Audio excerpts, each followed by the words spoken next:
சென்னை ஆவடி அருகே புறநகர் ரயிலில் அட்டகாசம் செய்த மாணவர்களை காவல்துறையினர் தீவிரமாக தேடி வருகின்றனர். திருவள்ளூரில் இருந்து சென்னை நோக்கி புறநகர் ரயில் சென்று கொண்டிருந்தது. அதில் பயணம் செய்த சில மாணவர்கள் அன்னனூர் ரயில் நிலையத்தில் தொங்கியபடி தங்களுடைய கால்களை நடைமேடை தரையில் தேய்த்தபடி கத்திக்கொண்டு சென்றனர்.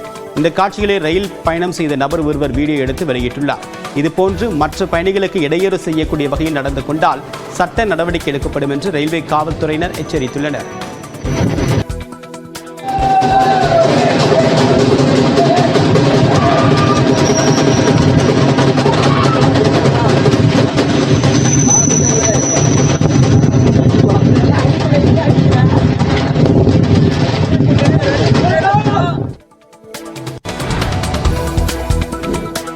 தேசிய அளவிலான மல்யுத்த போட்டியில் பதக்கம் என்று ராமநாதபுரம் மாவட்டத்தை சேர்ந்த மாணவ மாணவிகளுக்கு சொந்த ஊரில் உற்சாக வரவேற்பு அளிக்கப்பட்டது.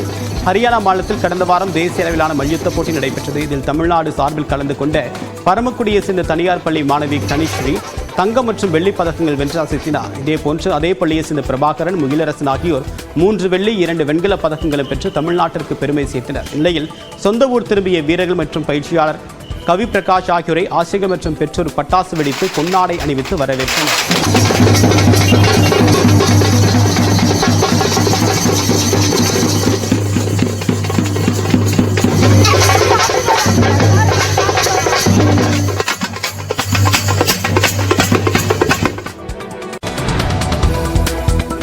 ஏழரை சதவீத இடஒதுக்கீட்டில் மருத்துவக் கல்லூரிகளில் படிப்பதற்கு வாய்ப்பு கிடைத்த மாணவிகள் எடப்பாடி பழனிசாமியை சந்தித்து நன்றி தெரிவித்தனர். நெல்லையில் நடைபெறக்கூடிய பல்வேறு நிகழ்ச்சிகளில் கலந்து கொள்வதற்காக அதிமுக பொதுச் செயலாளரும் முன்னாள் முதலமைச்சருமான எடப்பாடி பழனிசாமி சேலத்திலிருந்து ரயில் மூலமாக நெல்லை வந்தார்.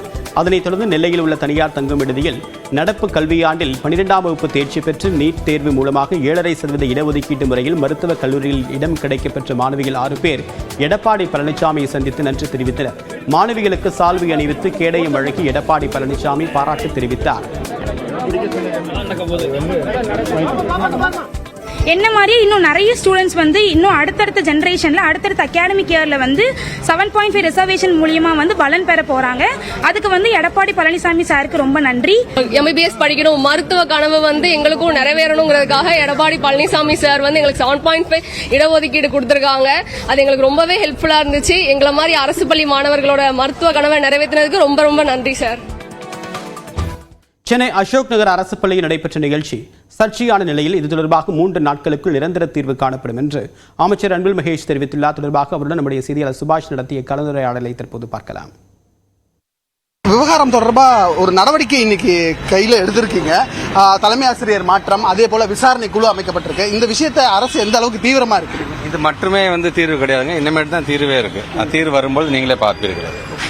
உறுதியாக இது போல தொடர் நடவடிக்கைகள் இருக்குமா? கண்டிப்பாக இருக்குங்க.